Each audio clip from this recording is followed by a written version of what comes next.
বৈষম্য নিরসনের জন্য যে জুলাই অভ্যুত্থান, নির্বাচনের মাধ্যমে সেই বৈষম্যহীন বাংলাদেশ কি আমরা পাবো? আপনার কি মনে হয়? আমি আশা ছেড়ে দেইনি। আচ্ছা, বৈষম্য এখন সারা পৃথিবীতে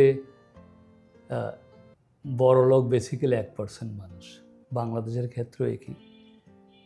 99% মানুষ কিন্তু বড়লোক না, বাংলাদেশের ক্ষেত্রে একই। বাংলাদেশ তো প্রায় 5 কোটি লোক এখনো দারিদ্র্য সীমার নিচে আছে। জি। তো আমাদের এই যে এই সিস্টেমটাকে আমাদের ওই সিস্টেমটার উপরে কাজ করতে হবে। আমি এই জন্য বলছি, আমি ডেমোক্রেটিক সোশ্যালিজমের উপরে বিশ্বাস করি। আচ্ছা, পার্সোনালি, যেটা নিউ ইয়র্কের মেয়র যে হলেন, নিউ ইয়র্কের মেয়র মামদানি সাহেবও বিশ্বাস করে। তারপরে আমাদের এখানেও ডেমোক্রেটিক সোশ্যালিস্ট অর্গানাইজেশনের সাথে আমি নিজেও জড়িত। আচ্ছা আচ্ছা। তো আমি কিন্তু আবার কমিউনিস্ট সিস্টেমের সাথে সম্পূর্ণ একমত না।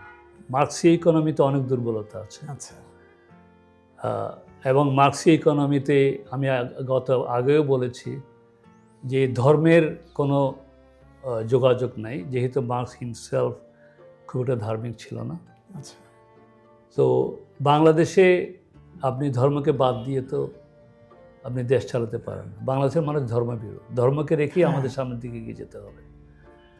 তো ধর্মকেও রাখতে হবে আমাদেরকে, প্লাস আমাদের ইকোনমিক পলিসিগুলো এমন হতে হবে যাতে বড় লোকরা আইনসঙ্গতভাবে বড় লোক হয়। আচ্ছা। এবং এখানে কৃষক শ্রমিকের ন্যায্য পাওনা দিয়েই যাতে বড় লোক হয়। আমরা এখানে জানি, এখানে যারা গার্মেন্টস শ্রমিক আছে, মহিলারা অনেক গার্মেন্টস শ্রমিক আছে, ওদের যে বেতনটা, ওদের বেতন দিয়ে কিন্তু ওদের সংসার চলে না। তো সংসার চলার মতো বেতন দিতে হবে ওদেরকে। এখন কথা আসে, আমরা যদি এটা করতে যাই তাহলে আমরা তো ওয়ার্ল্ড কম্পিটিশন থেকে পিছিয়ে যাব।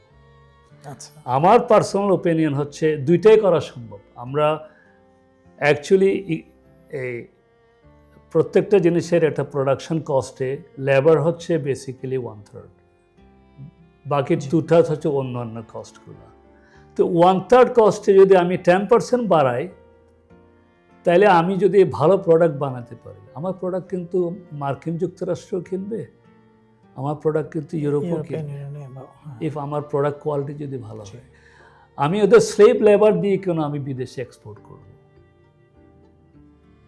ওই জন্য আমার আশা, ভবিষ্যতে আগামী দিনের সরকার যারা আসবে, এবং আমি যেহেতু সিরাজ আলম খান সেন্টারেরও চেয়ারম্যান, আমরা এই সেন্টারের মাধ্যমেও আমরা আগামী দিনের সরকারে যারা আসবে ওদেরকে আমরা চাপ প্রয়োগ করে রাখবো, মেহনতি মানুষের অধিকার যাতে ওইখানে সংসদে আলোচনা হয়, ওদের অধিকার যাতে রক্ষা হয়। ধন্যবাদ জনাব রায়হানুল ইসলাম চৌধুরী আপনার মূল্যবান সময়ের জন্য। ধন্যবাদ দর্শক শ্রোতা। আমাদের পরবর্তী এপিসোডে আমন্ত্রণ জানিয়ে আজকের মতো বিদায় নিচ্ছি। আল্লাহ হাফেজ, সবাই ভালো থাকবেন। আসসালামু আলাইকুম।